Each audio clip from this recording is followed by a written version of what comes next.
Thank you for joining me on doing some of this practice with incomplete and codominance because I think it's going to help a lot of you in the long run, just getting this multiple exposures to this stuff. So the big things to pick out of this worksheet overall are the differences between incomplete dominance and codominance. Incomplete dominance is when you're blending traits together. So for instance, red plus white makes pink, or blue plus yellow makes green. Usually they represent colors. Most of these a lot of times are color based because it makes it easier for you guys to see and understand. So incomplete dominance is about blending or mixing, while codominance is about both showing. So this is where you can have stripes or polka dots or blotches of both traits showing at the same time. So it's going to be like blue and red at the same time, or red and white at the same time, or black and white at the same time, where incomplete dominance would be blending those things together to get like purple or gray or different things like that. So in some chickens, gene for feather color is controlled by codominance, meaning that both are going to show. The allele for black is B and the allele for white is W. A heterozygous phenotype is known as erminate. All right. So for the genotype for black chickens, to be black, you need 2 black genes. So that'd be 2 capital B's. So you write in your 2 capital B's there. For white chickens, again, you need 2 white alleles. Okay, so these have to be purebred or homozygous things. Now, to get the checkered chickens, erminate is another way of saying checkered chickens. Okay, then you need both a black and a white gene. All right, and that's the way that those come up. All right, so let's look at number 3 here, looking at the probabilities of having checkered chickens and what their outcomes are.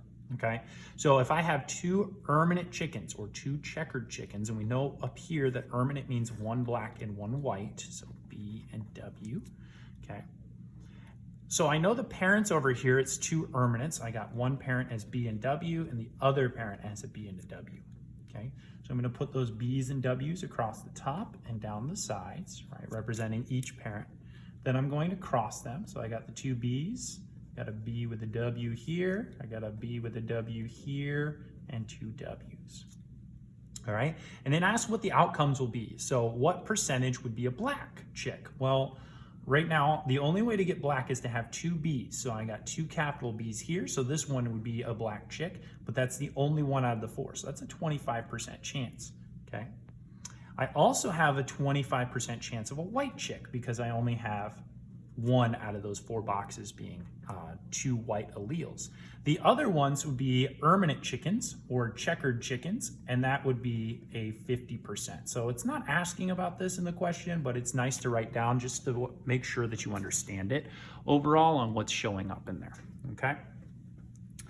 All right, I'm gonna skip number 4, okay, and let you do that one on your own, and I'll post an answer guide for you to kind of look at because I wanna bring you down to number 5. So I'm gonna try to fold this over here so you can actually see it.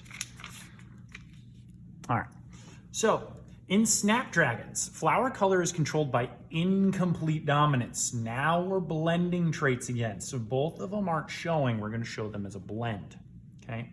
Now this is where I have some problems with how a lot of textbooks and worksheets do this. I don't like it when they use R's and W's with incomplete dominance because that makes me think of making checkered things or polka dot things like codominance does. Instead, I'm going to rewrite this as, instead of an R here, I'm going to put a C with a little R, and I'm going to change this W here as a C with a little W. So that way in my head, I know that these are talking about incomplete dominance. So the phenotype of a plant that is RR, and I know that should be CR, to show that this one is a incomplete dominant. I know that one's going to show as red. Okay, oops. I know that this WW, or I'm going to rewrite as CW, is going to show as white. Okay, because it only has the white allele, it only has the red allele.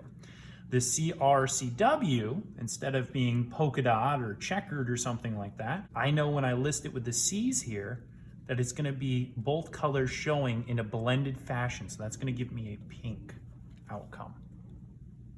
Okay, so incomplete dominance, remember, is blending, right? Blending. So let's look at one with a snapdragon, and we'll do that one together. So let's look at number 6. Number 6, a pink flowered plant is crossed with a white flowered plant. What is the probability of producing pink flowers? Okay, so pink flowered plants are going to be CRs with a CW. Whoops. See, no matter how many years you do this, you do make mistakes. Okay.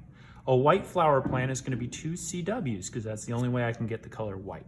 So I know the parent is CR, CW for the pink. I know CW, CW for the white. I'm going to put those up here. CR, CW, and CW, CW.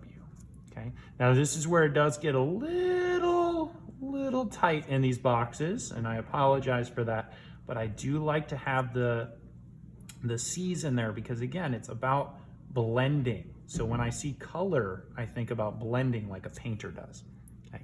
So it's hard to read here with my terrible handwriting and these little C's and W's and R's, but I see here that these two right here, and write it big over here, are CR and CW.